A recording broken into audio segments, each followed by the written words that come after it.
Minha filha, tem coisas na vida da gente que marcam a alma de um jeito que nem o tempo consegue apagar. Eu sou a Ana Maria, já estou aqui neste mundo há bastante tempo e hoje resolvi contar uma história que guardei no peito por décadas. Uma história que dói, mas que também ensina. Porque às vezes é preciso falar das feridas para que elas parem de sangrar. Sentada aqui na minha cadeirinha de balanço, com o cheiro de erva cidreira subindo da xícara que esfria na mesinha ao lado, eu me lembro como se fosse ontem do dia mais difícil da minha infância. Um dia que mudou tudo, que me ensinou que o mundo pode ser cruel, mas também pode surpreender com gestos de bondade quando a gente menos espera. Era um daqueles dias que o sol castigava sem dó nem piedade lá no sertão da Bahia. O cheiro da terra seca, misturado com o suor do medo, ainda vem na minha memória quando eu fecho os olhos. Eu era só uma menina, pequenina, magrelinha, mas já conhecia bem de perto o que era apanhar, o que era passar fome, o que era ser tratada como se não prestasse para nada. Minha mãe tinha morrido no parto do meu irmão mais novo, e desde então a vida na nossa casinha de taipa tinha virado um inferno.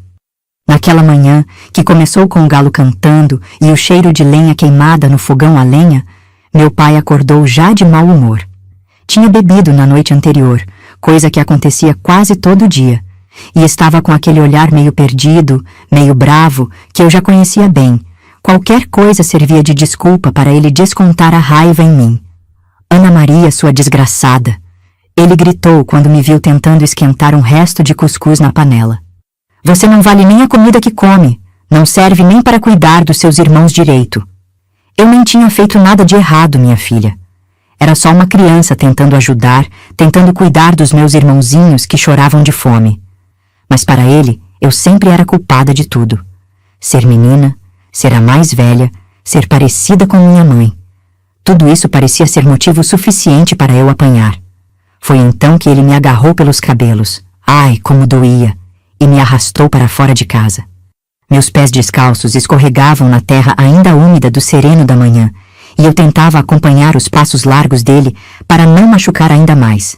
Pai, eu não fiz nada. Pai, pelo amor de Deus! Eu gritava, mas era como falar com parede. Ele me levou até uma cerca velha que dividia nosso terreno do pasto do vizinho, onde o gado pastava e deixava aquele cheiro forte de esterco misturado com capim. As tábuas da cerca estavam ásperas, cheias de farpas e cupim, e quando ele começou a me amarrar ali, com uma corda grossa que usava para amarrar o jumento, eu senti meu coração disparar que nem passarinho assustado. A corda era daquelas de sisal, que arranha e queima a pele. Os pulsos já estavam ardendo antes mesmo dele terminar de fazer o nó, e eu não entendia por que aquilo estava acontecendo. Por que comigo? Por que daquele jeito? Fica aí até aprender a não dar trabalho. Ele rosnou com aquela voz rouca de quem bebia demais. Quando eu voltar, você vai estar diferente, ouviu? Vai aprender a respeitar seu pai.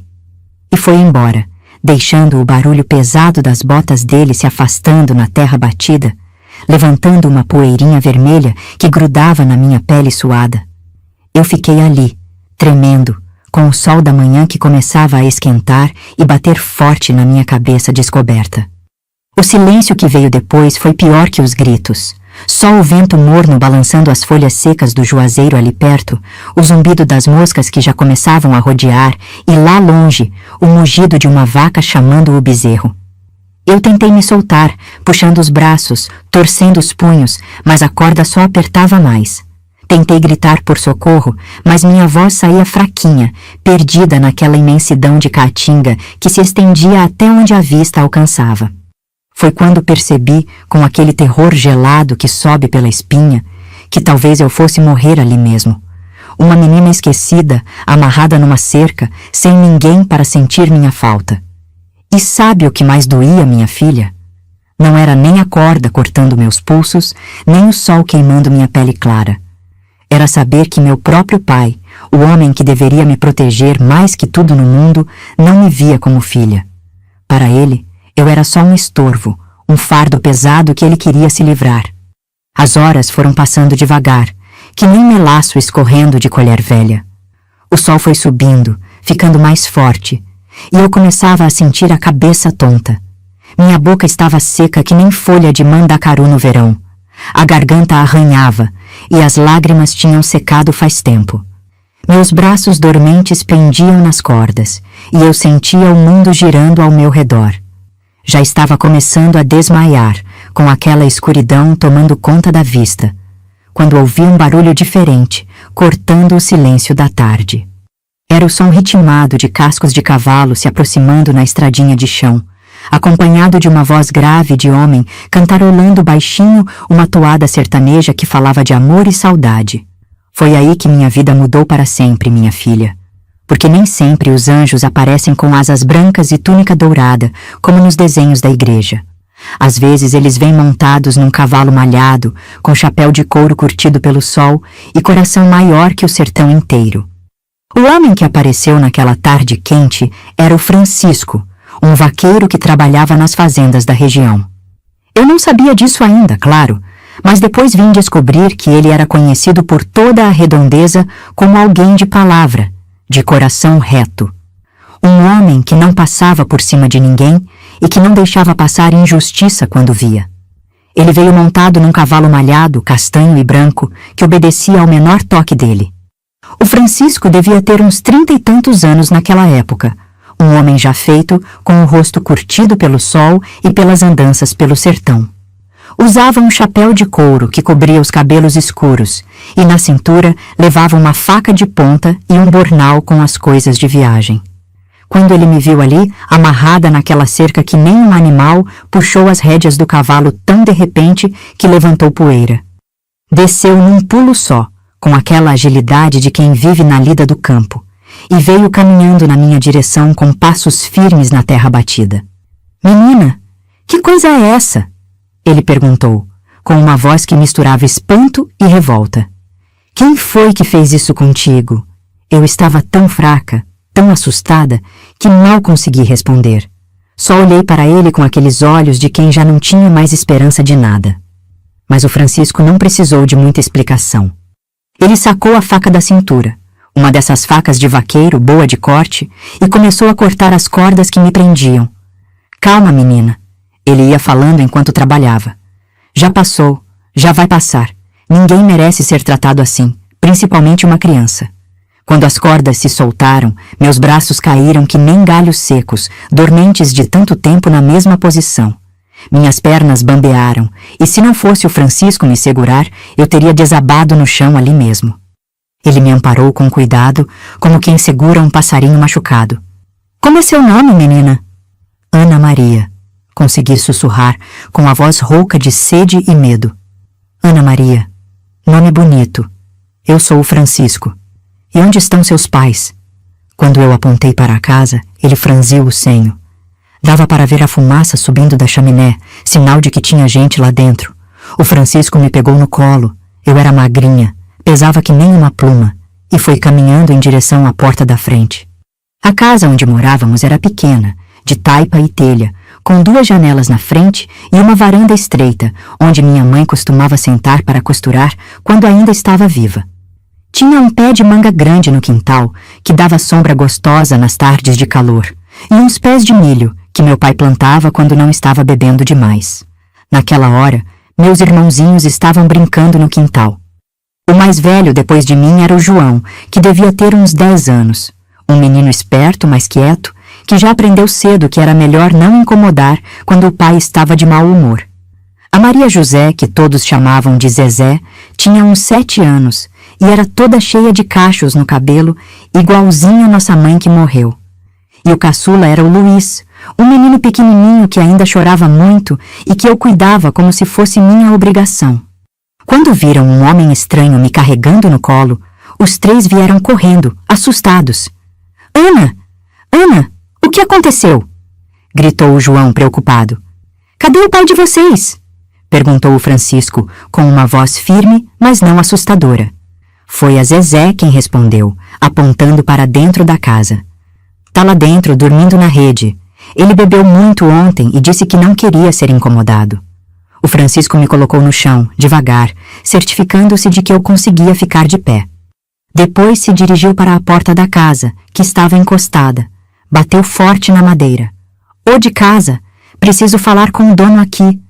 Demorou um tempo, mas finalmente apareceu meu pai, com os cabelos despenteados, os olhos vermelhos de bebida e sono, e aquele humor azedo de quem acordou contrariado. Quando viu o Francisco na porta, endireitou o corpo, meio desconfiado. Que é que o senhor quer na minha casa?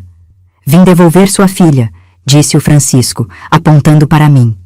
Encontrei ela amarrada numa cerca lá na divisa, debaixo do sol. Que história é essa?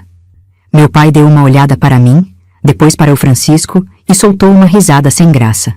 Ah, isso. A menina é teimosa demais. Não obedece. Tive que dar um corretivo nela. Corretivo? Repetiu o Francisco, e eu vi que a voz dele ficou mais baixa, mais perigosa. Amarrar uma criança numa cerca no sol quente é corretivo? O senhor não tem nada com isso, retrucou meu pai, começando a ficar alterado. Ela é minha filha. Eu crio como quero.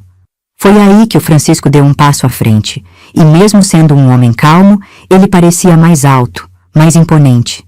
Tinha alguma coisa no jeito dele que fazia a pessoa pensar 2 vezes antes de criar confusão.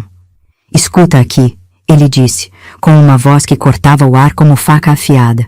Criança não é animal para ser amarrada, e se eu passar por aqui de novo e vir essa menina ou qualquer um desses outros sendo maltratado, a conversa vai ser bem diferente. Entendeu?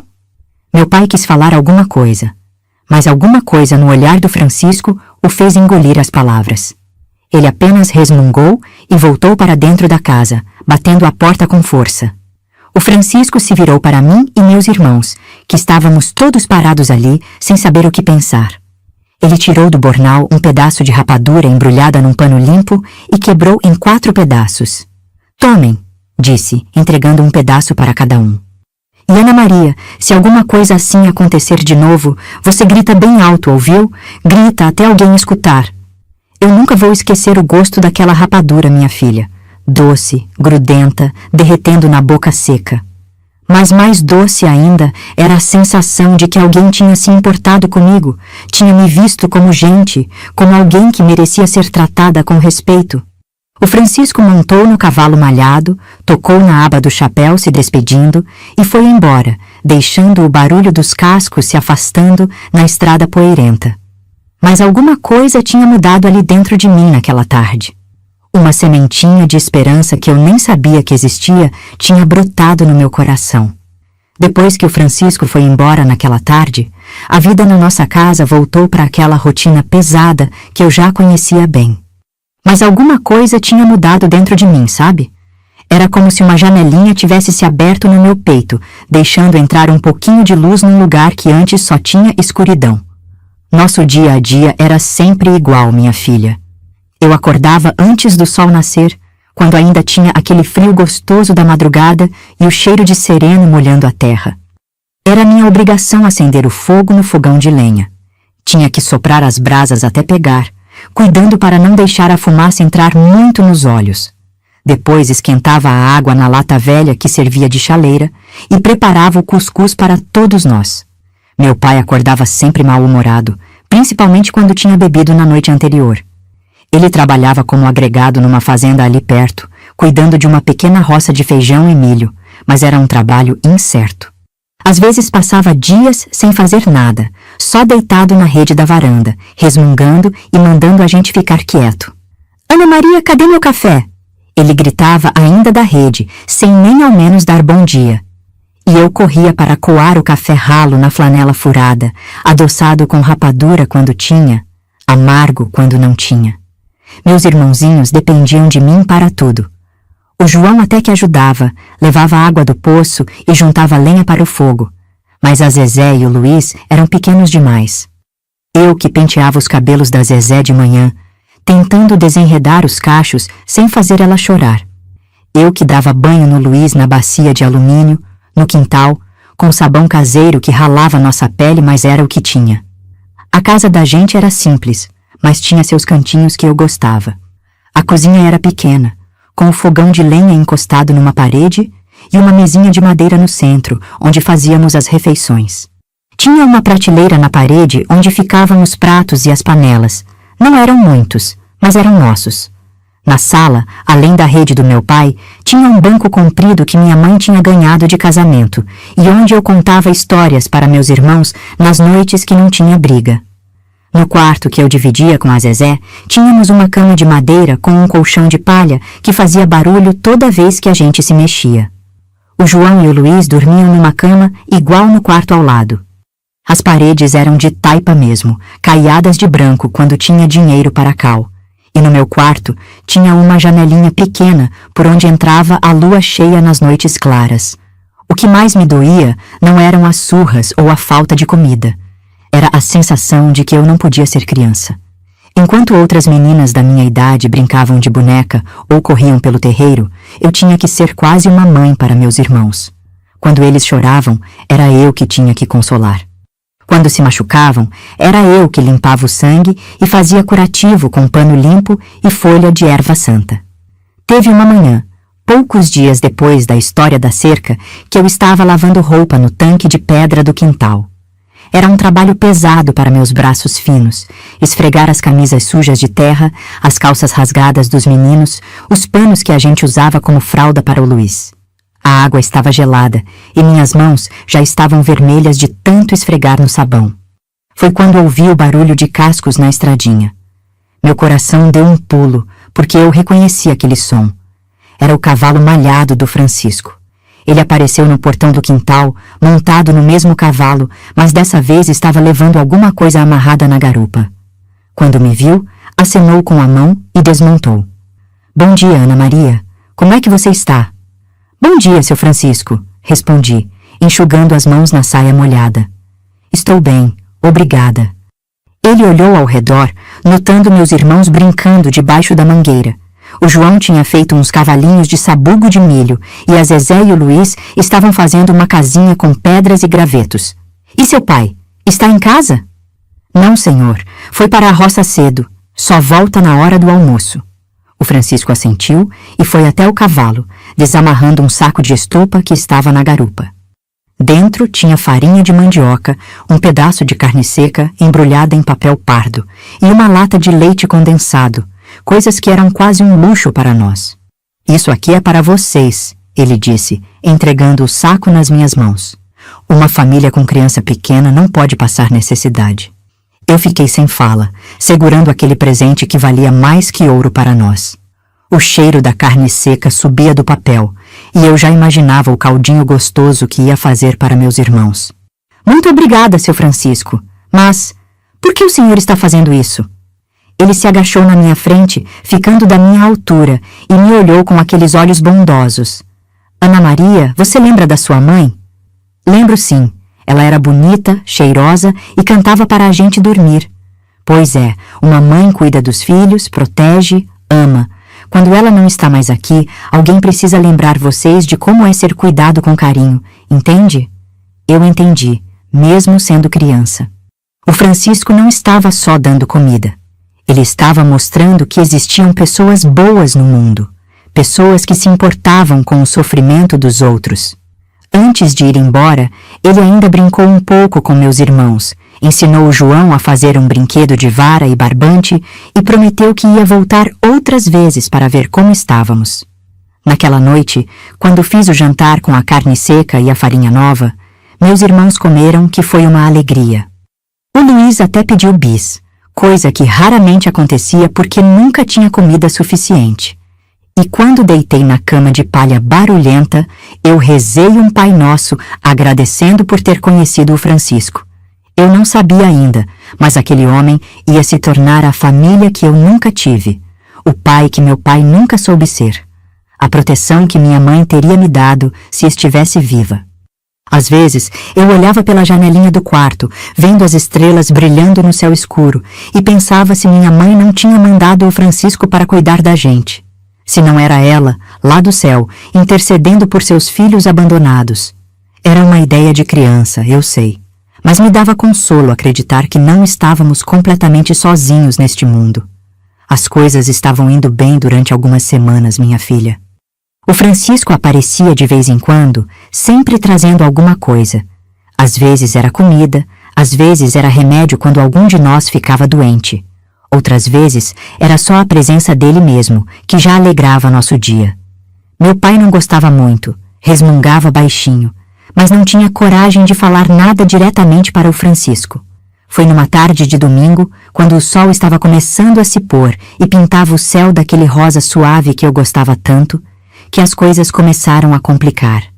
Eu estava no quintal ajudando a Zezé a dar milho para as galinhas.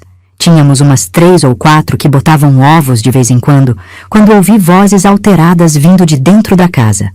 "Esse homem não tem nada que ficar aparecendo aqui", gritava meu pai, e pelo tom da voz eu sabia que ele tinha bebido de novo.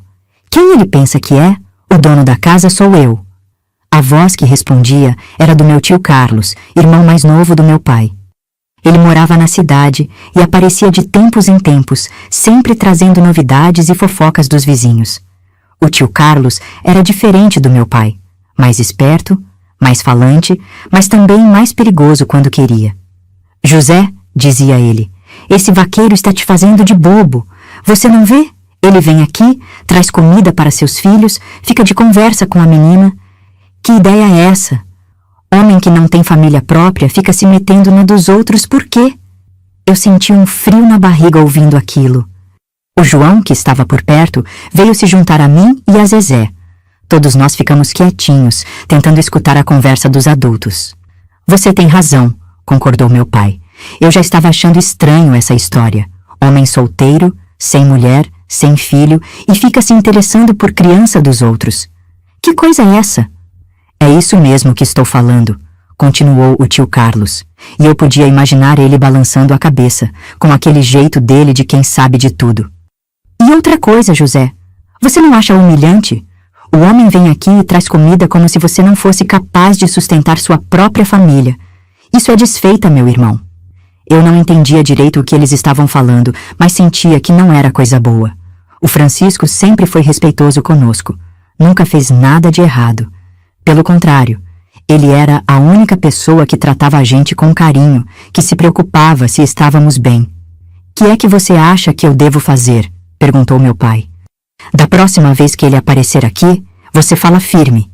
Diz que não precisa da ajuda dele, que você cuida da sua família sozinho. E se ele insistir, você deixa claro que ele não é bem-vindo." O coração apertou no meu peito quando ouvi isso. Não podia ser verdade. Eles não podiam mandar o Francisco embora. Ele era a única coisa boa que tinha acontecido na nossa vida depois que nossa mãe morreu. Naquela noite, na hora do jantar, meu pai estava estranho. Olhava para mim de um jeito diferente, como se estivesse vendo alguma coisa que não gostava. Quando terminamos de comer o feijão com farinha que eu tinha preparado, ele me chamou para conversar. "Ana Maria, vem cá." Eu me aproximei devagar, sempre com medo quando ele usava aquele tom de voz. "Esse tal de Francisco que anda aparecendo aqui, o que é que vocês conversam?" "Nada demais, pai.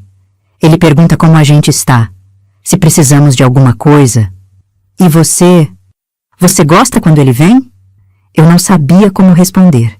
Se dissesse que sim, meu pai podia ficar bravo. Se dissesse que não, estaria mentindo, e minha mãe sempre ensinou que mentira era pecado. "Ele é uma pessoa boa, pai. Ajuda a gente quando precisa." "Ajuda?" repetiu ele, e vi que seus olhos ficaram mais duros. "Nós não precisamos da ajuda de ninguém, ouviu? Eu sou o pai aqui, eu que sustento vocês. Não quero mais esse homem dando pitaco na minha casa." "Mas, pai..." "Não tem mais nem meio mas!" ele gritou, batendo a mão na mesa e fazendo os pratos pularem. "Da próxima vez que ele aparecer, você vai falar que não precisamos de nada, que ele pode seguir o caminho dele, entendeu?" Eu baixei a cabeça e murmurei um "sim, senhor", mas por dentro estava revoltada. Como podia ser errado alguém se importar com a gente? Como podia ser humilhante receber carinho? Nos dias seguintes, a tensão na casa foi aumentando. Meu pai ficava de olho na estrada, como se estivesse esperando o Francisco aparecer para poder brigar com ele. O tio Carlos passou mais alguns dias conosco, sempre enchendo a cabeça do meu pai com ideias ruins. "Você tem que ser homem, José", ele dizia. "Não pode deixar outro homem mandar na sua casa, cuidar dos seus filhos como se fosse o pai deles." E quanto mais o tio Carlos falava, mais meu pai ficava irritado. Começou a descontar a raiva em nós de novo. Uma bronca por qualquer coisa, um empurrão se a gente fazia barulho, aquele olhar carrancudo que me deixava com o estômago embrulhado. Foi numa quinta-feira de manhã que eu vi o Francisco vindo pela estradinha. Meu coração disparou, mas dessa vez não era de alegria. Era de medo. Eu sabia que ia dar confusão, sabia que meu pai estava esperando por aquele momento. Corri para dentro da casa. Pai, o seu Francisco está vindo. Meu pai se levantou da rede com um pulo, ajeitou a camisa e saiu para a varanda. O tio Carlos veio atrás, com um sorriso no rosto que não me agradou nada. O Francisco desmontou do cavalo normalmente, amarrou as rédeas no mourão da cerca e veio caminhando em direção à casa. Trazia o sorriso de sempre, a mesma gentileza, sem fazer ideia da tempestade que estava prestes a enfrentar. Bom dia, José. Como estão as coisas? Estão indo, respondeu meu pai, seco. Aliás, Francisco, eu queria falar uma coisa com você. Eu vi o Francisco franzir um pouco o senho, percebendo que alguma coisa estava diferente no tom da conversa. Pode falar. É o seguinte, disse meu pai, inflando o peito. Eu agradeço a boa vontade que você teve com minha família, mas não preciso mais da sua ajuda. Eu cuido dos meus filhos sozinho. O silêncio que se seguiu foi pesado como chumbo. O Francisco olhou para meu pai, depois para o tio Carlos, que estava encostado na parede com os braços cruzados, e por fim, os olhos dele encontraram os meus, ali parada na porta da casa. E foi naquele momento que eu vi uma coisa que nunca vou esquecer, minha filha. Vi a decepção nos olhos do Francisco. Não raiva, não revolta. Decepção pura. Como se o mundo tivesse se tornado um lugar um pouco mais feio naquele instante. O Francisco ficou parado ali por uns segundos que pareceram uma eternidade, minha filha. Eu via ele processando aquelas palavras do meu pai, tentando entender o que tinha acontecido para a situação mudar tão de repente. O vento morno balançava as folhas da mangueira, e eu segurava firme no batente da porta, com as pernas tremendo. Entendo, disse ele finalmente, com aquela voz calma que eu já conhecia bem. Posso perguntar se fiz alguma coisa que incomodou? O tio Carlos se adiantou antes do meu pai responder. Não é nada pessoal, Francisco. É que José aqui é um homem trabalhador, cuida bem da família dele. Não precisa ficar dependendo da caridade dos outros. Caridade? O Francisco repetiu a palavra devagar, como se estivesse experimentando o gosto dela. Nunca pensei no que eu fazia como caridade.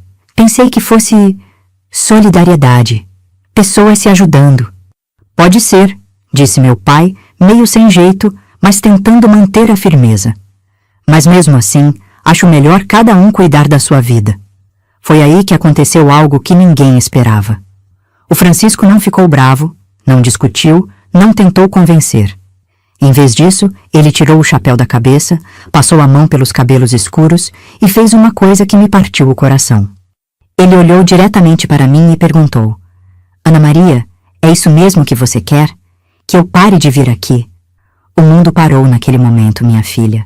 Eu senti o peso de todos os olhares em cima de mim. O do meu pai, carrancudo e ameaçador. O do tio Carlos, curioso para ver se eu ia obedecer. E o do Francisco, que não era julgamento nem cobrança. Era só uma pergunta honesta, feita com o coração aberto. Eu sabia que se dissesse a verdade, se falasse que queria que ele continuasse vindo, meu pai ia me bater depois. Sabia que ia sobrar para mim e para meus irmãos. Mas olhando para aquele homem que me salvou da cerca, que trouxe comida quando passávamos fome, que me ensinou que existia bondade no mundo, eu não consegui mentir. Não, eu disse, com a voz fraquinha, mas firme. Eu não quero que o senhor pare de vir. O rosto do meu pai ficou vermelho de raiva, e o tio Carlos soltou um suspiro de quem já esperava por aquilo. Mas o Francisco... o Francisco abriu um sorriso pequeno, triste, mas genuíno. Obrigado por ser sincera, menina, ele disse. E depois se dirigiu ao meu pai. José, eu respeito sua decisão. Não vou mais incomodar, mas quero que você saiba uma coisa. O quê? Eu não tenho mulher nem filhos, porque Deus quis assim. Minha noiva morreu de febre amarela pouco antes do casamento, e desde então vivo sozinho. Quando vejo crianças precisando de cuidado, isso mexe comigo. Não é por interesse ruim, não é para me meter onde não devo. É porque sei o que é a solidão, e não quero que ninguém passe por isso, principalmente criança. O silêncio que se seguiu foi diferente do anterior. Não era só tenso, era pesado de verdade que não tinha sido dita antes. Eu vi meu pai baixar um pouco a guarda, e até o tio Carlos ficou sem palavras por um momento. Minha noiva se chamava Maria das Dores, continuou o Francisco, com a voz ficando um pouco rouca. Ela sempre falava que queria ter uma menina para ensinar a costurar, a cozinhar, a ser uma moça de bem. Quando vejo a Ana Maria cuidando dos irmãozinhos, vejo nela a filha que eu e a Maria das Dores nunca tivemos. Lágrimas começaram a descer pelo meu rosto, e eu nem tentei esconder. Nunca ninguém tinha falado de mim daquela forma, como se eu valesse alguma coisa, como se eu fosse importante para alguém. Mas eu entendo vocês, disse ele, colocando o chapéu de volta na cabeça. Um homem tem seu orgulho, precisa saber que está dando conta das coisas sozinho. Só quero que saibam que se um dia precisarem de alguma coisa, qualquer coisa, eu estarei por aí. Ele foi caminhando em direção ao cavalo, e eu senti uma desesperança tomando conta de mim. Não podia ser verdade. Ele não podia ir embora assim. Não quando eu tinha acabado de descobrir o que era ser vista como pessoa. Seu Francisco! Gritei, saindo da porta e correndo atrás dele. Espera! Ele parou e se virou, e eu joguei os braços ao redor da cintura dele, apertando forte. Ele cheirava a couro curtido, a cavalo, a erva doce que ele mastigava para limpar os dentes. Cheirava a segurança. Obrigada. Eu consegui falar entre os soluços. Obrigada por tudo. Ele pousou a mão grande na minha cabeça, num carinho que era de pai, de avô, de todas as coisas boas que eu não tinha. Você é uma menina especial, Ana Maria. Não deixe ninguém te convencer do contrário. E cuida bem dos seus irmãozinhos, ouviu? Eu assenti, mesmo sabendo que não queria soltá-lo. Mas ele se desvencilhou delicadamente do meu abraço, montou no cavalo malhado e se foi, levantando uma nuvem de poeira vermelha na estrada. Quando me virei para voltar para casa, vi que a Zezé e o João tinham saído do quintal e estavam parados na varanda, com os olhos cheios de lágrimas também. Até o pequeno Luiz parecia entender que alguma coisa triste tinha acontecido. Meu pai estava com a expressão meio confusa, como se não soubesse direito se tinha feito a coisa certa. O tio Carlos, esse sim, parecia satisfeito com o resultado.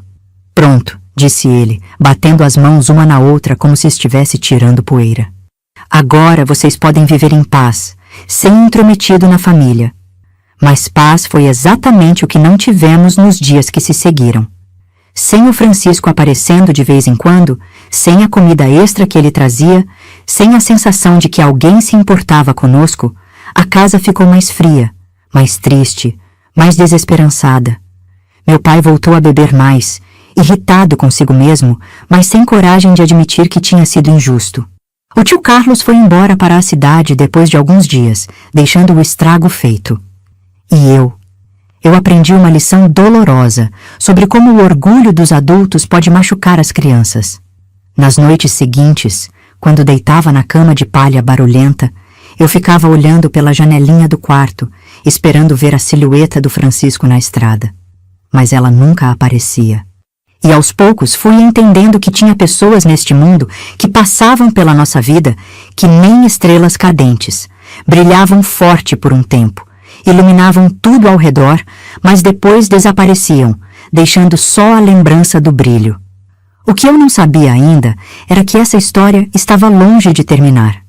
Que Deus, na sabedoria dele, ainda tinha planos para aquele homem bom cruzar nossos caminhos de novo.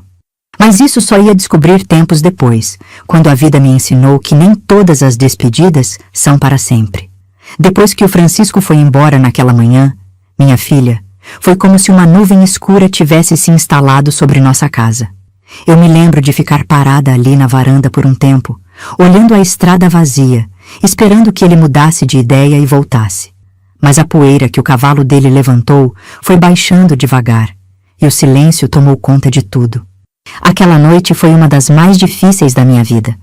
Depois do jantar, um feijão ralo com farinha que mal dava para enganar a fome, meu pai me chamou no quintal. Eu já sabia o que vinha pela frente, e meu corpo inteiro começou a tremer antes mesmo dele abrir a boca. Você me fez passar vergonha hoje, ele disse com aquela voz baixa que era pior que grito. Fez eu parecer bobo na frente do meu irmão. Pai, eu só falei a verdade. Verdade? Ele repetiu, e eu vi a raiva subindo no rosto dele. Verdade é que você é uma menina desrespeitosa, que não sabe o lugar dela. Verdade é que você preferiu um estranho ao seu próprio pai. A primeira bofetada veio sem aviso, estourando no meu rosto que nem trovão seco. Minha cabeça virou para o lado e eu senti o gosto de sangue na boca. Mas o que doía mais não era a face ardendo, era o peito, apertado de injustiça. Você vai aprender a me respeitar, ele continuou, me agarrando pelo braço e me balançando.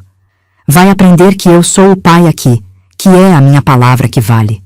Levei mais 2 bofetadas antes dele me soltar e entrar em casa, resmungando. Eu fiquei ali no quintal, sentada na terra fria da noite, com a lua cheia olhando para mim como se sentisse pena. As lágrimas desciam silenciosas, e eu as limpava com as costas da mão, tentando não fazer barulho para não acordar meus irmãos. Foi a Zezé que veio me buscar. Ela saiu de casa devagarinho, com os pezinhos descalços fazendo quase nenhum barulho na terra batida, e se sentou do meu lado. Ana, você está bem? Ela perguntou, com aquela voz de criança preocupada. Estou sim, minha irmã. Menti, passando a mão nos cabelos cacheados dela. Vai dormir, que já está tarde. Por que o pai bateu em você? Você não fez nada de errado. Como explicar para uma menina de 7 anos que às vezes o mundo não faz sentido? Que às vezes as pessoas machucam a gente justamente por sermos honestos? Às vezes os adultos ficam confusos, Zezé. Não é culpa sua nem minha. Ela me deu um abraço apertado e voltou para dentro. Eu fiquei ali mais um tempo, olhando as estrelas e lembrando das palavras do Francisco. Você é uma menina especial, Ana Maria. Não deixe ninguém te convencer do contrário. Nos dias que se seguiram, a vida na nossa casa mudou para pior. Sem o Francisco aparecendo de vez em quando com mantimentos, voltamos a passar fome de verdade. O café da manhã era só um punhado de farinha com água açucarada quando tinha açúcar. O almoço, quando tinha, era feijão aguado com umas batatas doces que eu conseguia arrancar da roça abandonada do vizinho. Meu pai ficou mais irritado que nunca. Sem poder descontar a raiva no Francisco, ele descontava em nós. Qualquer barulho, qualquer coisa fora do lugar, qualquer olhar que ele interpretasse como desafio, virava motivo para grito e chinelada. O João, coitado, vivia na ponta dos pés. Ele tinha começado a crescer, estava ficando mais esperto, e eu via que ele entendia perfeitamente o que tinha acontecido. Às vezes ele me olhava com aqueles olhos tristes e perguntava baixinho: Ana, por que o seu Francisco não vem mais? E eu não sabia o que responder.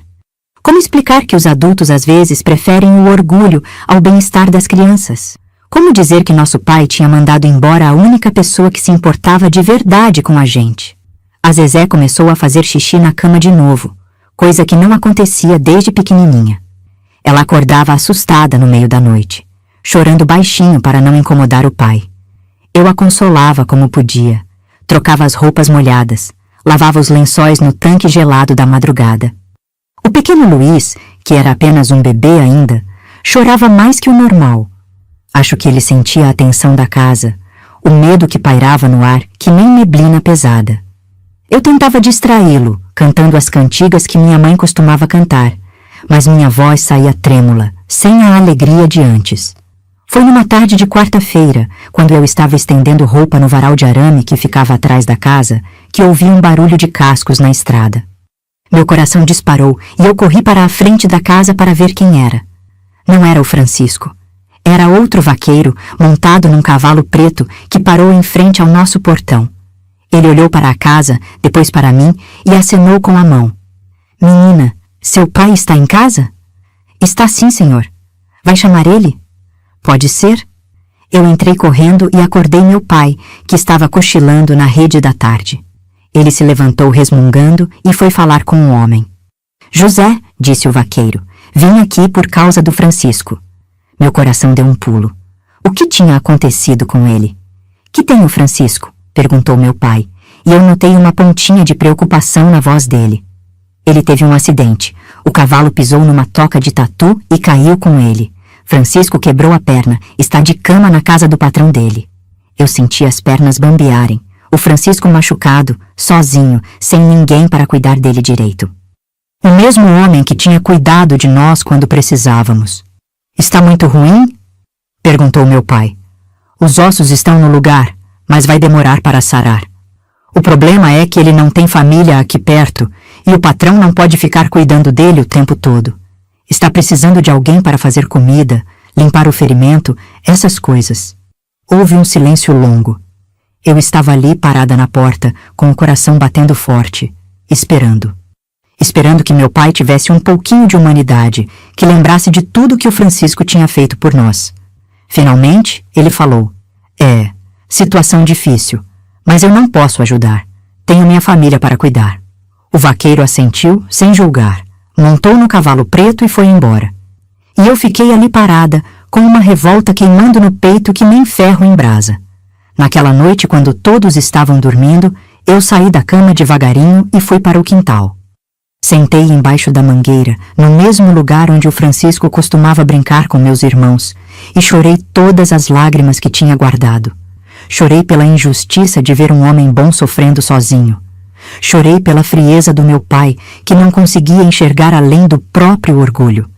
Chorei pela nossa situação, que tinha piorado tanto depois que o Francisco foi embora. Mas principalmente chorei porque estava aprendendo muito cedo que o mundo nem sempre recompensa a bondade. Que às vezes as pessoas boas sofrem enquanto as ruins ficam bem. Era uma lição amarga para uma menina que ainda acreditava em finais felizes. O que eu não sabia era que aquela notícia do acidente ia mexer com alguma coisa lá no fundo do coração do meu pai. Que mesmo com todo o orgulho, toda a teimosia, ainda existia um pedacinho de humanidade nele. Um pedacinho que ia demorar para aparecer, mas que estava lá, esperando a hora certa. Passaram-se algumas semanas depois da notícia do acidente do Francisco, e nossa casa parecia um barril de pólvora esperando o estopim. Meu pai estava cada dia mais rabugento, bebendo mais e trabalhando menos. A roça de feijão que ele cuidava estava sendo negligenciada, e o patrão já tinha vindo cobrar 2 vezes. Eu via que alguma coisa estava roendo por dentro dele, minha filha. Às vezes eu pegava ele parado na varanda, olhando para na estrada com uma expressão que eu não conseguia decifrar. Não era arrependimento, não era saudade, era uma coisa mais complicada, como se ele estivesse brigando consigo mesmo. Foi numa manhã de sábado que as coisas chegaram ao limite. Eu estava no quintal lavando roupa no tanque, com a água gelada cortando minhas mãos já rachadas de tanto trabalho, quando ouvi gritos vindo de dentro da casa. Não eram gritos normais, eram berros de desespero, de dor. Larguei tudo e corri para dentro. O que vi me gelou o sangue. Meu pai estava com o João encurralado contra a parede da cozinha, segurando um pedaço de pau na mão. O menino estava com o rosto vermelho, marcas de dedos no pescoço e os olhos arregalados de medo. "Pai, não!" gritei, me jogando entre eles. "O que o João fez?" "Esse moleque desgraçado foi na cidade e falou para todo mundo que eu não cuido direito de vocês", berrou meu pai, com os olhos injetados e o hálito forte de cachaça. "Disse que passam fome, que eu bato em vocês." Olhei para o João, que estava tremendo que nem vara verde. Ele não negou, e pela expressão no rosto dele, eu sabia que era verdade. Meu irmãozinho, no desespero de ver nossa situação piorando, tinha ido pedir ajuda. "João", eu disse baixinho, "vai lá para fora, leva a Zezé e o Luiz." "Não!" gritou meu pai. "Ninguém sai daqui. Eu vou ensinar esse menino a não espalhar mentiras sobre o pai dele." "Não são mentiras, pai", eu disse, e no momento que as palavras saíram da minha boca, eu soube que tinha cometido um erro. A primeira pancada do pau pegou no meu ombro e eu desabei no chão de terra batida da cozinha.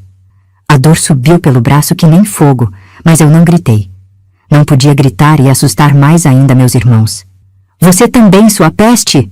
ele berrava, levantando o pau de novo. "Vocês fizeram eu passar vergonha na cidade inteira.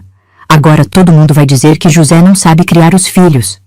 A segunda pancada pegou nas minhas costas, e dessa vez eu não consegui segurar o gemido. mas me forcei a ficar entre ele e o João, protegendo meu irmão com o próprio corpo. Corram! Consegui gritar para meus irmãos. Saiam de casa! Foi quando ouvi o choro desesperado da Zezé vindo do quarto. O pequeno Luiz estava berrando também, assustado com toda aquela gritaria. E o João, coitado, estava paralisado de medo, sem conseguir se mexer. Meu pai ia levantar o pau pela terceira vez, quando uma voz firme cortou o ar. José, para com isso agora mesmo. Todos nós olhamos para a porta da cozinha. Estava ali parado um homem que eu não reconheci na hora. Magro, com a barba por fazer, apoiado numa bengala tosca. Só quando ele falou de novo é que percebi quem era. Francisco! Eu consegui sussurrar, ainda caída no chão. Ele estava muito diferente. Mais magro, com o rosto marcado pela dor e a perna esquerda claramente machucada. Mas os olhos eram os mesmos, firmes, bondosos e, naquele momento, muito bravos. Solta essa madeira agora, ele disse para meu pai, com uma autoridade que não admitia discussão. Você não tem nada que se meter aqui, gritou meu pai, mas eu notei que ele baixou o pau. Eu já disse que não quero você na minha casa. E eu já disse que respeitava sua decisão, respondeu o Francisco, mancando para dentro da cozinha. Mas isso aqui não é questão de respeitar, é questão de impedir uma injustiça. Ele se aproximou de mim e se abaixou com dificuldade, examinando os machucados no meu ombro e nas costas. Ana Maria, você consegue se levantar?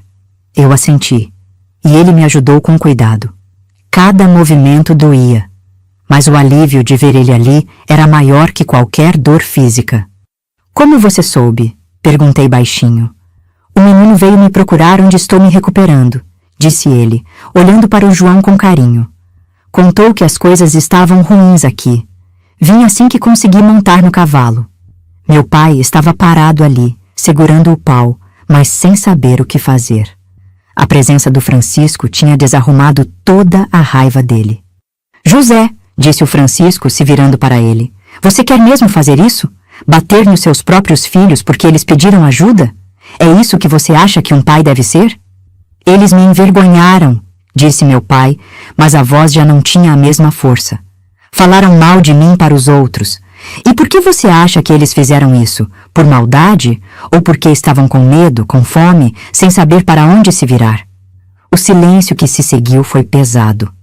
Eu podia ouvir meu próprio coração batendo, e lá do quarto vinha o choro abafado da Zezé e do Luiz. Você sabe que eles estão certos, José, continuou o Francisco, com a voz mais suave agora. Você sabe que sua casa não está bem. E em vez de ficar bravo com as crianças, você devia ficar bravo com o que as levou a esse ponto. Meu pai largou o pau no chão com um barulho seco. Passou as mãos pelo rosto e pela primeira vez em muito tempo eu vi lágrimas nos olhos dele. Eu não sei mais o que fazer, ele disse com a voz quebrada. Desde que a mulher morreu, desde que perdi o emprego fixo na fazenda, tudo está desmoronando. E quanto mais as coisas pioram, mais eu bebo, mais eu fico nervoso. O Francisco se aproximou dele, mancando, e pousou a mão no ombro do meu pai. José, pedir ajuda não é vergonha. Vergonha é deixar os filhos passarem necessidade por orgulho. Mas eu devia conseguir sustentar minha família sozinho. Devíamos muitas coisas, José. Eu devia ter casado com a Maria das Dores, devia ter tido meus próprios filhos. Você devia ter sua esposa viva, devia ter um emprego melhor. Mas a vida não funciona no devia, funciona no que é. E o que é agora é que você tem 4 filhos que precisam de você. Não do você que você gostaria de ser, do você que você é. Naquele momento, meu pai desabou. Não fisicamente, emocionalmente. Começou a chorar como eu nunca tinha visto um homem chorar, com soluços que vinham lá do fundo da alma. Eu estraguei tudo, ele repetia. Estraguei tudo. E foi então que aconteceu uma coisa que eu jamais esqueci, minha filha. O Francisco, um homem que meu pai tinha humilhado, que tinha mandado embora injustamente, se aproximou e abraçou ele. Abraçou como um irmão abraça outro irmão em sofrimento. Não estragou nada que não possa ser consertado, ele disse. Mas precisa querer consertar. Precisa aceitar que não dá para fazer tudo sozinho. E naquele abraço, entre dois homens que tinham se entendido mal, eu vi o começo de alguma coisa nova. O começo da nossa salvação. Depois daquele abraço entre o Francisco e meu pai, minha filha, nossa casa ficou num silêncio diferente. Não era mais o silêncio do medo, daquele tipo que a gente sente quando anda pisando em ovos. Era um silêncio de reflexão, como se todos estivéssemos tentando entender o que tinha acontecido e o que ia acontecer dali para frente. O Francisco ficou conosco naquela tarde toda. Ajudou a acalmar a Zezé e o Luiz, que estavam escondidos no quarto, abraçados um no outro, como dois passarinhos assustados. Ele conversou com eles com aquela paciência infinita que eu já conhecia, explicando que às vezes os adultos ficam confusos e fazem coisas erradas, mas que isso não significava que não gostavam deles. "O papai está doente?" perguntou a Zezé, com aqueles olhinhos grandes cheios de lágrimas. "De um jeito está sim", respondeu o Francisco, sentado na beirada da cama com a perna machucada esticada. "Quando a gente fica muito triste e muito preocupada por muito tempo, o coração fica doente. E quando o coração está doente, a gente às vezes faz coisas que não queria fazer." "Mas ele vai melhorar?" foi a vez do João perguntar. Meu irmão estava com o rosto ainda inchado de tanto chorar, mas tinha uma esperança nova nos olhos. "Vai sim. Mas precisa de remédio especial. O remédio do perdão, da paciência e principalmente da ajuda dos outros." Enquanto o Francisco conversava com meus irmãos, eu fui cuidar dos meus machucados. O ombro estava roxo e doía para levantar o braço, mas não tinha nada quebrado. As costas ardiam, mas era a dor que ia passar.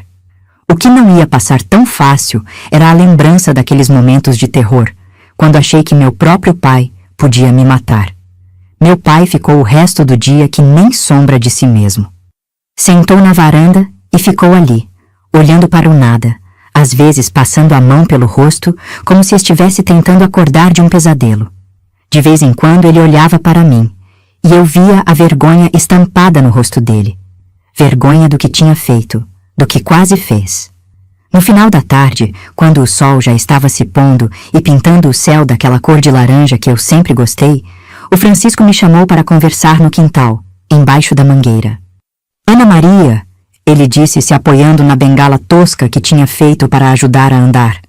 "Eu preciso falar uma coisa séria com você." Eu me sentei na raiz grande da árvore, onde costumava ficar quando queria pensar. Ele ficou de pé, encostado no tronco. "Você vai ter que ser mais forte ainda daqui para frente", ele continuou. "Seu pai está quebrado por dentro. Vai demorar para ele se consertar, se é que consegue se consertar. E enquanto isso, você vai continuar sendo o pilar desta casa." "Eu não sei se consigo, seu Francisco. Hoje eu pensei que ele ia me matar. Mas conseguiu. Você se colocou entre ele e seu irmão, mesmo sabendo que ia apanhar. Isso é coragem, menina. Isso é amor de verdade." As palavras dele me aquecaram por dentro, como um chá de erva cidreira numa manhã fria. Ninguém nunca tinha chamado o que eu fazia de coragem. Para mim era só necessidade. "E outra coisa", ele disse, se abaixando para ficar na minha altura. "Eu vou ter que ir embora de novo." Meu coração deu um pulo de susto. "Como assim?" "Minha perna ainda não está boa. Preciso ir para a cidade, procurar um médico de verdade e... também preciso arrumar um trabalho novo. Não consigo mais ser vaqueiro com essa perna manca. Vou ter que aprender outra profissão." Lágrimas começaram a descer pelo meu rosto. Não de novo. Não podia perder ele de novo. "Mas desta vez é diferente", ele disse, limpando minhas lágrimas com a mão calejada. "Desta vez eu vou com a permissão do seu pai. E vou voltar. Prometo que vou voltar." "Quando?" "Não sei. Pode ser alguns meses, pode ser um ano. Mas vou voltar, Ana Maria. E quando eu voltar, vou trazer condições de ajudar vocês de verdade. Talvez um trabalho para seu pai, talvez uma casa melhor. Não sei ainda. Mas vou trazer alguma coisa." Naquela noite, tivemos uma conversa de família que nunca tinha acontecido antes. Meu pai, o Francisco, eu e meus irmãos, todos sentados ao redor da mesa de madeira da cozinha, à luz da lamparina de querosene que fazia sombras dançarem nas paredes de taipa. "Filhos", começou meu pai, com a voz ainda rouca de tanto chorar. Eu preciso pedir perdão para vocês, principalmente para você, Ana Maria, e para você, João. Eu machuquei vocês, e isso não tem desculpa. O João olhava para ele com uma mistura de medo e esperança. Era difícil para uma criança entender como alguém que deveria proteger podia machucar. Pai, eu disse, a gente perdoa, mas precisa que não aconteça mais. Não vai acontecer, ele prometeu, olhando nos meus olhos. Eu vou parar de beber. Vou procurar trabalho direito. Vou tentar ser o pai que vocês merecem. O Francisco assentiu, aprovando. José, eu vou embora amanhã cedo, mas antes de ir, vou na cidade falar com algumas pessoas. Tem um homem lá que precisa de alguém para cuidar de um pomar pequeno. Não paga muito, mas é trabalho honesto e fixo. Você faria isso por mim, depois de tudo? Faço pelos seus filhos, respondeu o Francisco, simples assim. E porque acredito que você pode mudar. Naquela noite, quando todo mundo foi dormir, eu fiquei um tempo na varanda com o Francisco. Ele estava olhando as estrelas, apoiado na bengala, e eu sentei nos degraus de madeira. Seu Francisco, eu disse, obrigada, por tudo. Por ter voltado hoje, por ter salvado a gente de novo. Ana Maria, eu quero que você se lembre de uma coisa. Quando eu não estiver aqui, quando as coisas ficarem difíceis de novo, e elas vão ficar porque a vida é assim, você se lembre que é mais forte do que imagina, mais corajosa, mais sábia. Mas eu sou só uma menina. Você é uma menina especial, uma menina que vai virar uma mulher extraordinária. E um dia, quando você tiver seus próprios filhos, vai saber cuidar deles melhor que qualquer um, porque aprendeu na dificuldade o que é importante. Ele tirou do bolso da camisa uma coisa pequena embrulhada num pano. Isso aqui é para você. Desembrulhei com cuidado. Era um crucifixinho de madeira, simples, feito à mão. Fiz enquanto estava de cama, me recuperando. Quando olhar para ele, lembra que Deus não abandona ninguém. Às vezes demora para mandar ajuda, mas sempre manda. Guardei o crucifixinho no bolso da saia como se fosse o tesouro mais precioso do mundo. E, de certa forma, era. Na manhã seguinte, quando o galo cantou e o sol ainda estava nascendo, o Francisco foi embora de novo. Mas dessa vez foi diferente. Meu pai o acompanhou até o portão, apertou a mão dele e disse: obrigado, Francisco, por tudo. E quando o cavalo malhado desapareceu na curva da estrada, eu não chorei. Porque dessa vez eu sabia que ele ia voltar. Sabia no coração, sabia na alma, sabia com a certeza que só as crianças têm quando acreditam de verdade em alguma coisa. O que eu não sabia era que aquela promessa ia ser testada de formas que eu nem imaginava, que a vida ainda guardava surpresas, algumas boas, outras nem tanto, antes do Francisco poder cumprir a palavra dele. Os meses que se seguiram depois que o Francisco foi embora foram como uma lenta cicatrização, minha filha. Sabe quando você corta o dedo e fica olhando a ferida sarar dia após dia? Assim foi nossa família, aos pouquinhos, com cuidado, tentando virar uma coisa nova. Meu pai conseguiu o trabalho no pomar que o Francisco tinha arranjado.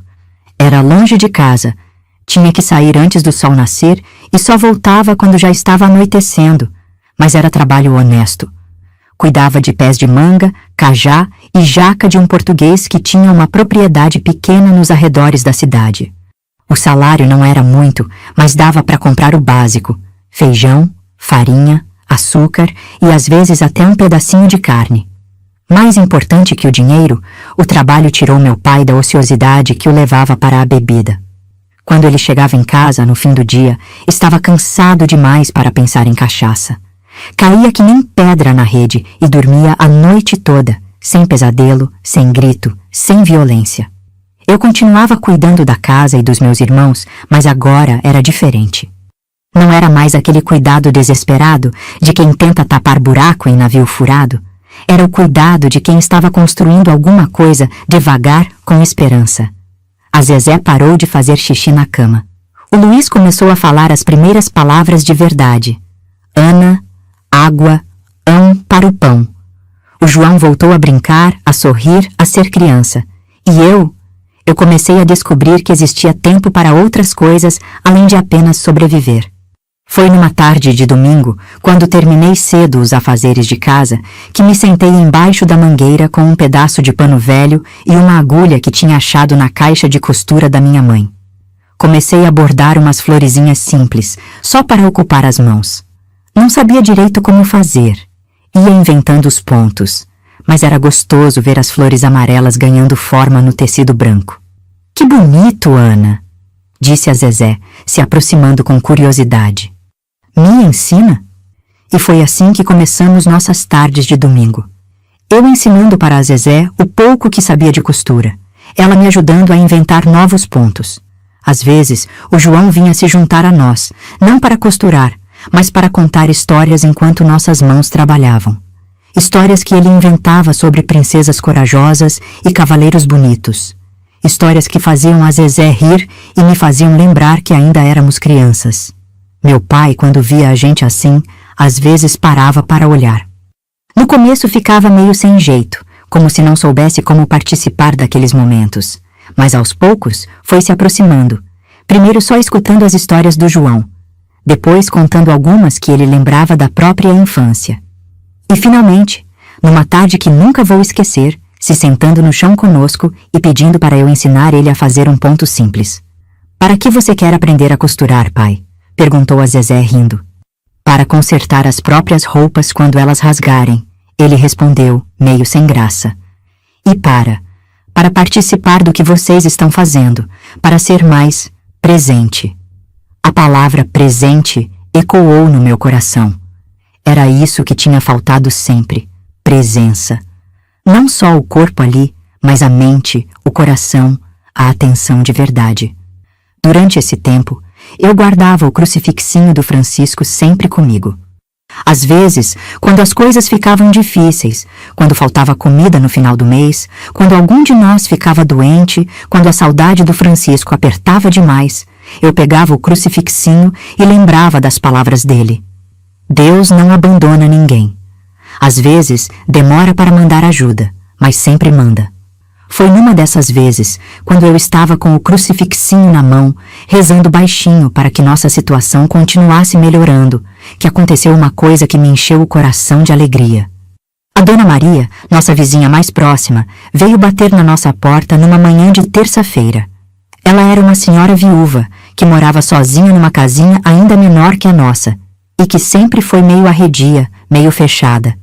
Nunca conversávamos muito, só os cumprimentos de bom dia quando nos esbarrávamos na estrada. Ana Maria, ela disse quando abri a porta, eu vim aqui porque preciso de uma ajuda.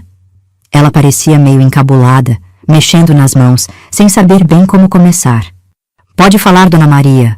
Se eu puder ajudar, é o seguinte, eu machuquei a vista direita e não estou enxergando bem para fazer os bordados que vendo na feira da cidade.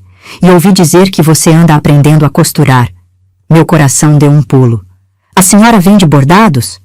Vendo, sim. Não é grande coisa, mas dá para complementar a aposentadoria pequena que eu recebo. Só que agora, com a vista ruim... Será que você não poderia me ajudar? Eu ensinava você os pontos mais bonitos e você me ajudava a terminar as peças. Dividíamos o dinheiro. Eu não conseguia acreditar. Era como se o crucifixinho tivesse funcionado que nem uma oração atendida na hora. Claro, Dona Maria, eu adoraria aprender. E foi assim que começou minha primeira ocupação de verdade. 3 vezes por semana, depois de terminar os afazeres de casa, eu ia para a casinha da Dona Maria e aprendia pontos que nem sabia que existiam. Ponto cheio, ponto atrás, ponto haste, ponto francês. Cada um mais bonito que o outro. Ela me ensinou a bordar rosas vermelhas que pareciam de verdade, folhas verdes tão delicadas que dava vontade de tocar, bichinhos pequenos que saltavam do tecido. E me ensinou também sobre paciência, sobre capricho, sobre como cada ponto tinha que ser feito com amor para ficar perfeito.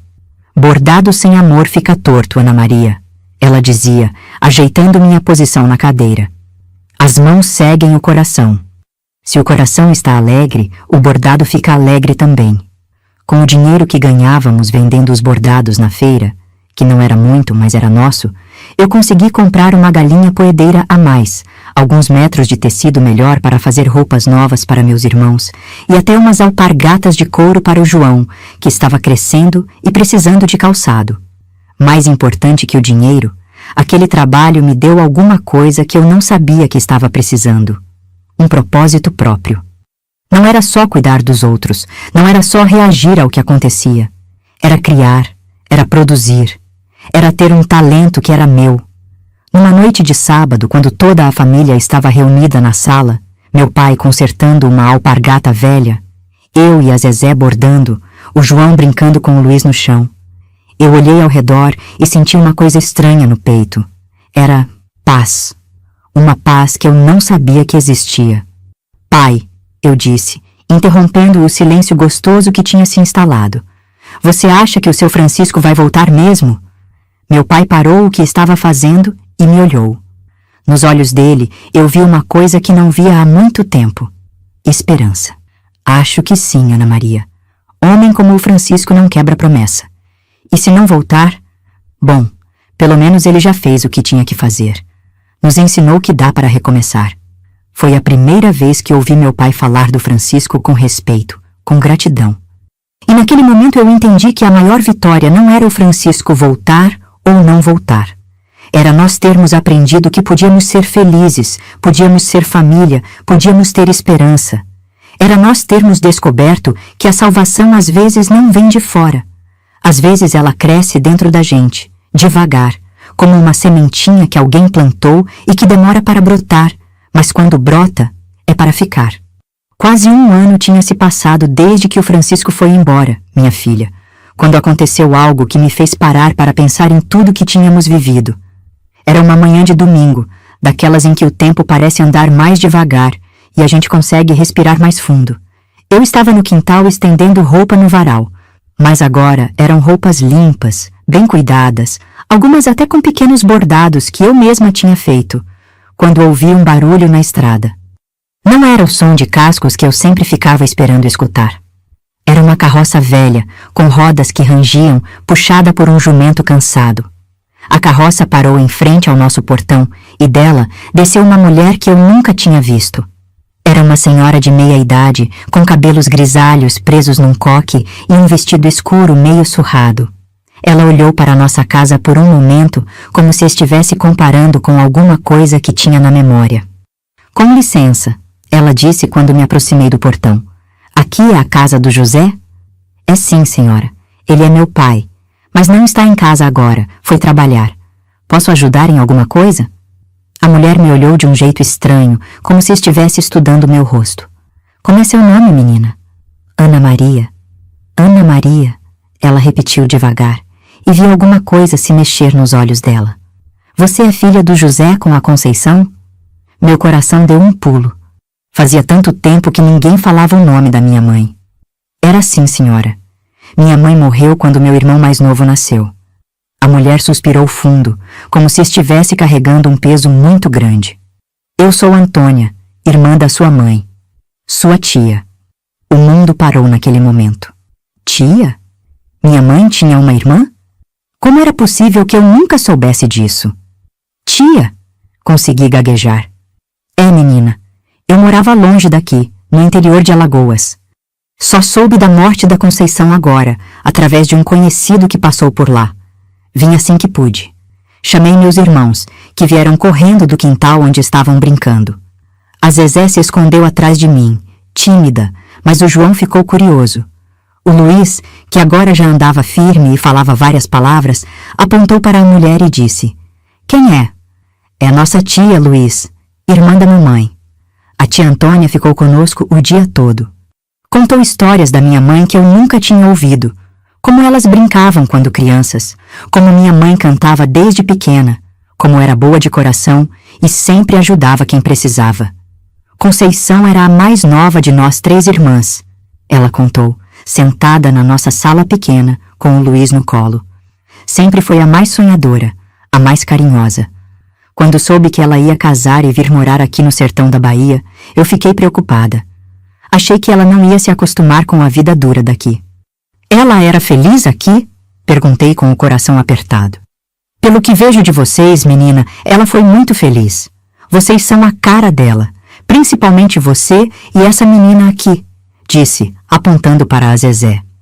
E estão bem cuidados, bem educados. Isso me diz que ela soube ser mãe. Quando meu pai chegou do trabalho, no final da tarde, ficou de boca aberta ao ver a cunhada ali. Eles conversaram por horas, e eu percebi que meu pai estava contando para ela tudo o que tinha acontecido. A morte da minha mãe, as dificuldades, a bebida, os tempos ruins, e também a chegada do Francisco e como nossa vida tinha mudado. José, disse a tia Antônia numa hora da conversa, eu vim aqui com um propósito. Eu e meu marido não tivemos filhos. Estamos ficando velhos e precisando de ajuda. Vim aqui para propor uma coisa. Meu coração gelou.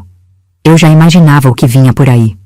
Queria levar uma das meninas para morar comigo, para ajudar nos afazeres da casa, mas também para dar estudo melhor, uma vida com mais oportunidades. O silêncio que se seguiu foi pesado. Meu pai olhou para mim, depois para a Zezé, e vi que ele estava lutando com alguma coisa por dentro. É uma boa proposta, Antônia, ele disse finalmente.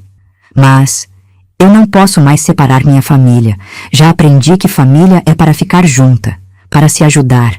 E essas meninas, principalmente a Ana Maria, são o coração desta casa. Lágrimas começaram a descer pelo meu rosto. Meu pai, o mesmo homem que tinha me amarrado numa cerca, que tinha me batido com pau, agora estava escolhendo me manter perto dele. Estava escolhendo a família. Entendo, disse a tia Antônia, e pelo tom da voz percebi que ela realmente entendia. Mas então deixa eu ajudar de outra forma. Eu trouxe algumas coisas da Conceição que guardei todos esses anos. Ela foi até a carroça e voltou com uma mala pequena de couro. Dentro tinha coisas que pertenceram à minha mãe. Um espelho pequeno com cabo de prata, um pente de madeira entalhada, um terço de contas brancas e 2 peças de roupa que ainda cheiravam a lavanda. Mas o que mais me tocou foi um caderninho com páginas amareladas, onde minha mãe tinha escrito algumas coisas. Receitas de comida, remédios caseiros, mas também algumas frases que pareciam ser pensamentos dela. O amor é como semente, demora para brotar, mas quando brota, dá fruto para a vida toda, estava escrito numa página. Meus filhos são minha maior riqueza. Que Deus me dê sabedoria para criá-los com amor e firmeza. Lendo aquelas palavras, eu entendi tantas coisas sobre mim mesma, sobre de onde vinha minha força, minha capacidade de cuidar dos outros. Não era só necessidade, era herança. Era o amor da minha mãe se manifestando através de mim. A tia Antônia ficou conosco por 3 dias. No último dia, ela me levou para uma caminhada sozinha, lá para os lados do riacho que ficava atrás da nossa casa. Ana Maria, ela disse enquanto caminhávamos entre as pedras e os arbustos, eu quero que você saiba uma coisa. Sua mãe, antes de morrer, me mandou uma carta. Ela estava preocupada com vocês, principalmente com você, que ia ficar sendo a mais velha. O que ela disse? Que você tinha nascido com um coração especial. Que sabia desde pequena que você ia ser a responsável por manter essa família unida. E me pediu para, se um dia acontecesse alguma coisa com ela, eu viesse cuidar de vocês. Por que a senhora demorou tanto para vir? A tia Antônia parou de andar e me olhou com os olhos cheios de lágrimas. Porque eu estava com medo, menina. Medo de não conseguir cuidar de vocês direito. Medo de não estar à altura da confiança que minha irmã depositou em mim. Mas vendo vocês agora, vendo como você cuidou de tudo sozinha, vendo como sua família se reconstruiu, eu sei que sua mãe estava certa. Você realmente nasceu com um dom especial. Naquela tarde, quando a tia Antônia foi embora, eu me sentei embaixo da mangueira com o caderninho da minha mãe no colo. Li cada página, cada palavra, tentando ouvir a voz dela nas entrelinhas. E foi ali, naquele momento de silêncio e reflexão, que eu entendi a dimensão completa de tudo que tínhamos passado. Entendi que cada dor, cada lágrima, cada momento de desespero tinha servido para alguma coisa. Tinha me ensinado sobre resistência, sobre amor, sobre a capacidade humana de se reconstruir. Entendi também que o Francisco não tinha aparecido na nossa vida por acaso. Ele tinha sido um instrumento que Deus usou para nos ensinar que existia outra forma de viver, outra forma de ser família. E mesmo não estando mais aqui, o que ele tinha plantado em nós continuava crescendo. Olhei para o crucifixinho que carregava sempre comigo e sussurrei: Obrigada, mãe. Obrigada por ter me feito forte. Obrigada por ter me ensinado a amar mesmo quando dói. E naquele momento, minha filha, eu soube que independente do que o futuro trouxesse, nós íamos ficar bem, porque tínhamos aprendido o mais importante, que o amor verdadeiro não desiste, não abandona, não se rende. Ele se transforma, cresce, se reinventa, mas nunca morre. Eu já nem achava que contaria isso um dia. Mas quem sabe alguém se sinta menos sozinha ouvindo. Foi numa tarde de quinta-feira, quase 2 anos depois que nosso protetor tinha ido embora, que nossa vida deu mais uma volta completa. Eu estava na casa da Dona Maria, terminando um bordado de flores miúdas num pano de prato, quando ouvi o barulho que tinha esperado por tanto tempo. Cascos de cavalo se aproximando na estrada. Meu coração deu aquele pulo conhecido, mas eu me forcei a não correr para a janela. Quantas vezes eu tinha ouvido cascos e não era ele? Quantas vezes minha esperança tinha se transformado em decepção? Mas a Dona Maria, que estava sentada ao meu lado remendando uma saia, de repente parou o que estava fazendo e disse: Ana Maria, tem alguém te chamando lá fora. Era a voz dele, inconfundível, carinhosa, um pouco mais madura que na minha lembrança, mas era ele. Ana Maria, está aí? Deixei o bordado cair no chão e corri. Quando abri a porta da casa da Dona Maria, ele estava ali, parado no meio da estradinha, segurando as rédeas de um cavalo que não era o malhado de antes. Este era baio, mais novo, mais forte. E o vaqueiro? Ah, ele estava diferente. Estava mais cheio, com a barba aparada, roupas melhores. Mas principalmente estava sorrindo daquele jeito que fazia os olhos dele brilharem que nem estrela no céu escuro. Minha menina, ele disse abrindo os braços. Eu corri e me joguei no abraço dele como se fosse uma criança pequena de novo. Ele cheirava diferente. A sabonete bom, a roupa lavada com sabão de coco, mas o abraço era o mesmo. Forte, seguro, cheio de carinho verdadeiro. Você voltou. Consegui falar entre as lágrimas. Você voltou mesmo. Prometi que voltaria, não prometi? Quando finalmente me soltei do abraço, olhei para ele direito e vi que a perna não estava mais manca. Ele pisava firme no chão, sem bengala, sem dificuldade. Sua perna. Sarou bem, demorou, mas sarou. E aprendi uma profissão nova também. Agora sou carpinteiro. Tenho uma oficina pequena na cidade onde moro, faço móveis, portas, janelas. Está dando certo.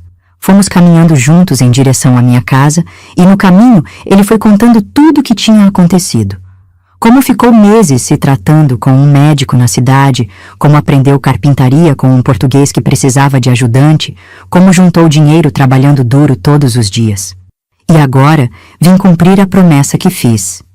Disse ele quando chegamos ao portão da nossa casa. Vim buscar vocês. Buscar? Ana Maria, consegui comprar uma casa pequena na cidade. Tem 3 quartos, quintal com poço, fica perto da escola e da igreja. Quero que sua família venha morar comigo. Você, seus irmãos, seu pai, todos. Eu parei de andar. Não podia ser verdade. Depois de tanto tempo sonhando com esse momento, não conseguia acreditar que ele tinha chegado. O senhor está falando sério? Nunca falei mais sério na vida. Vocês são minha família, Ana Maria. A única família que eu tenho. E eu quero cuidar de vocês direito, dar estudo para as crianças, dar uma vida melhor para todos. Quando chegamos em casa, foi uma festa. A Zezé, que agora estava uma mocinha de 9 anos com tranças compridas, grudou nele e não queria mais largar. O João, que já estava ficando rapazinho, apertou a mão dele com seriedade, como um homem. E o Luiz, que quando nosso benfeitor foi embora ainda era bebê, agora olhava para ele com curiosidade, sem medo.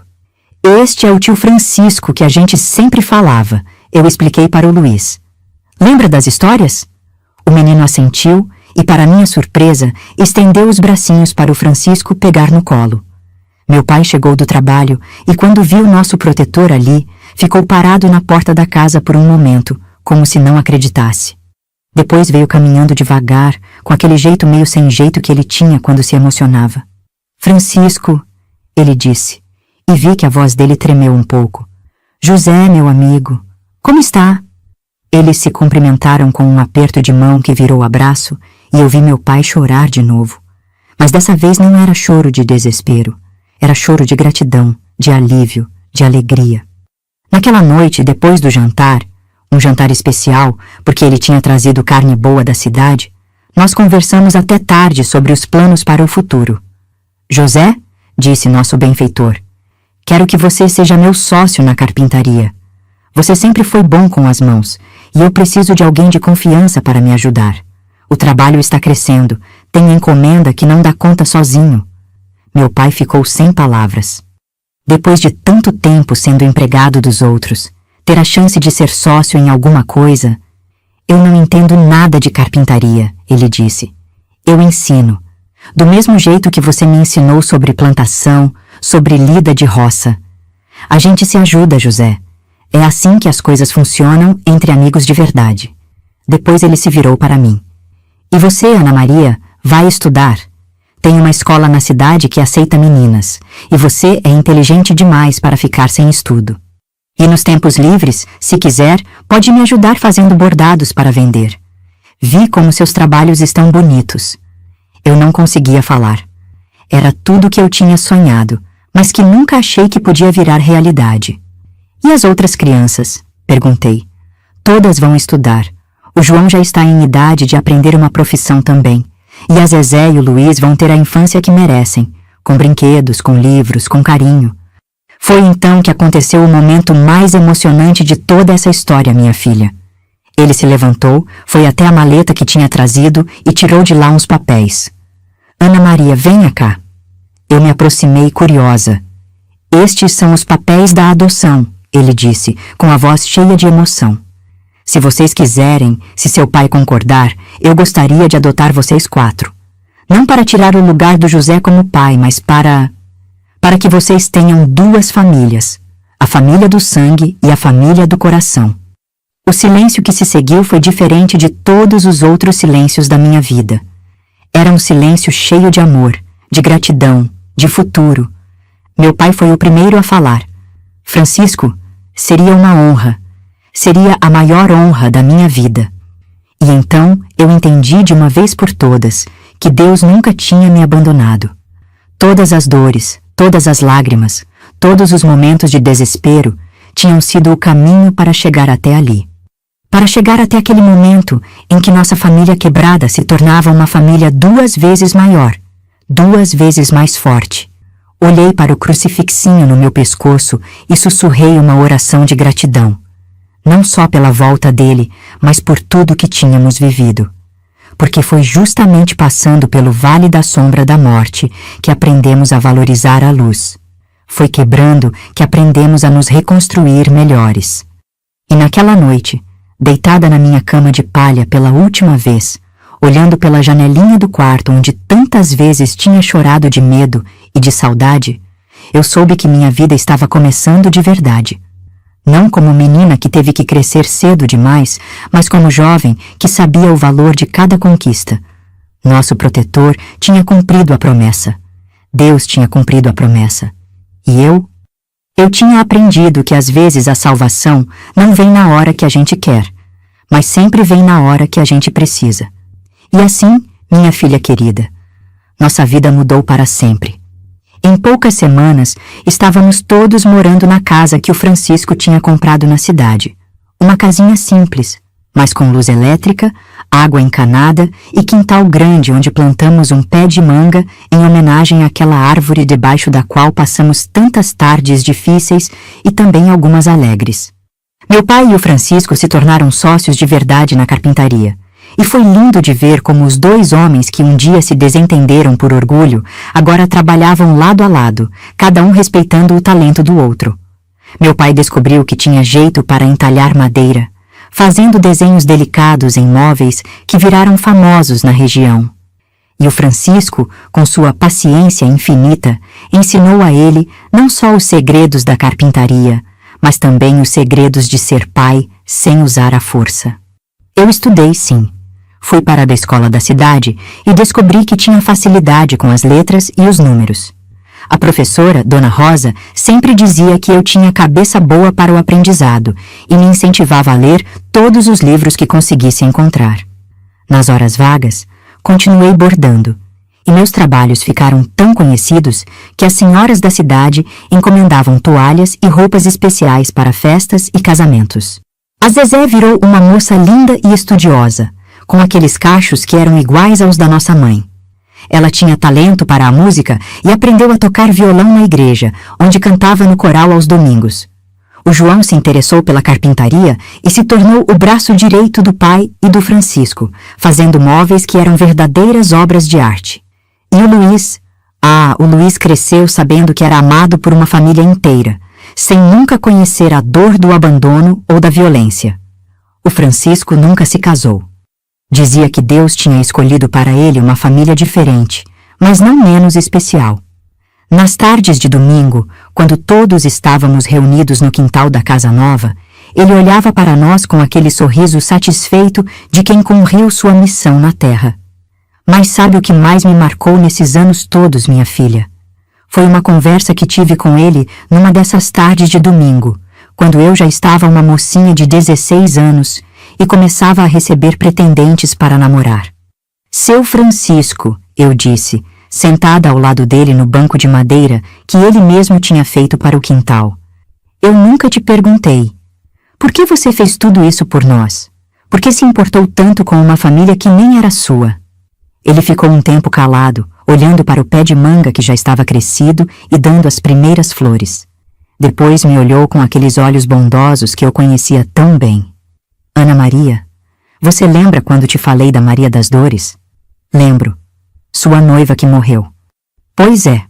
Quando ela morreu, eu achei que minha vida tinha acabado também. Fiquei amargurado, revoltado com Deus, sem conseguir entender por que Ele tinha tirado de mim a pessoa que eu mais amava. Durante anos vivi assim, trabalhando só para passar o tempo, sem propósito, sem alegria. Ele parou para beber um gole da limonada que a Zezé tinha feito e continuou. Até que um dia, passando por aquela estrada e vendo você amarrada naquela cerca, eu entendi qual era meu propósito. Não era ser pai do jeito que eu tinha sonhado. Era ser pai do jeito que Deus precisava que eu fosse. Para vocês.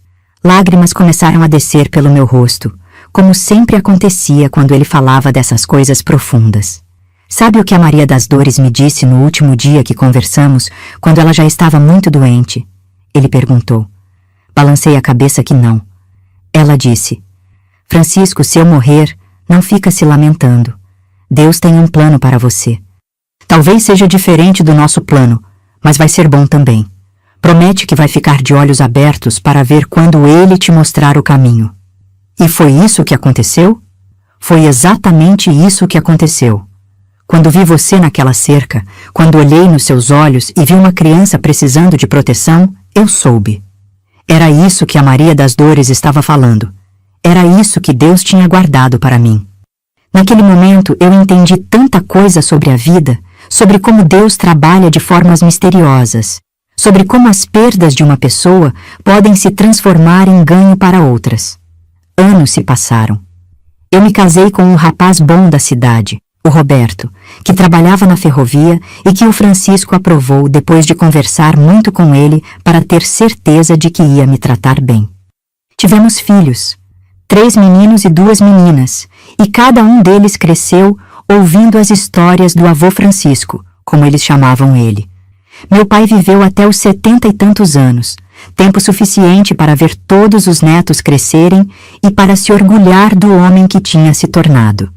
Nas últimas conversas que tivemos, ele sempre falava sobre como era grato pela segunda chance que a vida tinha dado para ele. Ana Maria, ele disse numa dessas conversas, já velhinho e cansado, eu quero que você saiba que você me salvou tanto quanto o Francisco. Se não fosse sua coragem de dizer a verdade naquele dia, se não fosse você ter me perdoado tantas vezes, eu nunca teria conseguido mudar. O Francisco viveu até quase os 80 anos, sempre forte, sempre trabalhando, sempre cuidando de todos nós. Quando ele morreu, foi dormindo, em paz, na casa que dividiu conosco por tantos anos felizes. No velório, a igreja pequena da cidade ficou lotada de pessoas que tinham sido ajudadas por ele de alguma forma, porque descobrimos que nossa família não era a única que ele tinha socorrido ao longo da vida. E agora, aqui estou eu, já uma senhora de 70 anos, contando essa história para vocês. Meus filhos são adultos, tenho netos e até bisnetos. Mas nunca esqueci as lições que aprendi naqueles tempos difíceis da minha infância. Aprendi que a vida pode ser cruel, mas sempre há esperança. Aprendi que as pessoas podem mudar se tiverem amor e oportunidade. Aprendi que família não é só quem tem o mesmo sangue, é quem escolhe ficar ao seu lado nas horas difíceis. Mas principalmente, aprendi que Deus não abandona ninguém. Às vezes, Ele demora para mandar ajuda. Às vezes, a ajuda vem de onde a gente menos espera, mas sempre vem. Sempre. Se você que está me ouvindo está passando por um momento difícil, se sente que não tem mais forças, se acha que ninguém se importa com você, eu quero que se lembre da minha história. Lembre que uma menina que foi amarrada numa cerca por seu próprio pai pode crescer, pode ser feliz, pode ter uma família linda e uma vida cheia de amor. Lembre que sempre há alguém disposto a ajudar. Às vezes é um vizinho, às vezes é um estranho que passa na estrada, às vezes é alguém que a própria vida machucou, mas que escolheu transformar sua dor em cuidado pelos outros. E principalmente, lembre que você é mais forte do que imagina, mais corajosa, mais capaz de recomeçar quantas vezes for preciso.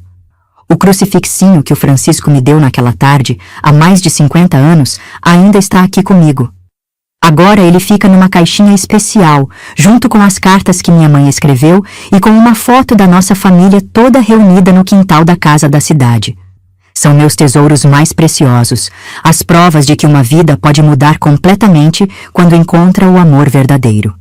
E é isso que eu queria deixar para vocês hoje. Nunca desistam do amor. Nunca desistam de acreditar que dias melhores vão chegar, porque eles sempre chegam, minha filha.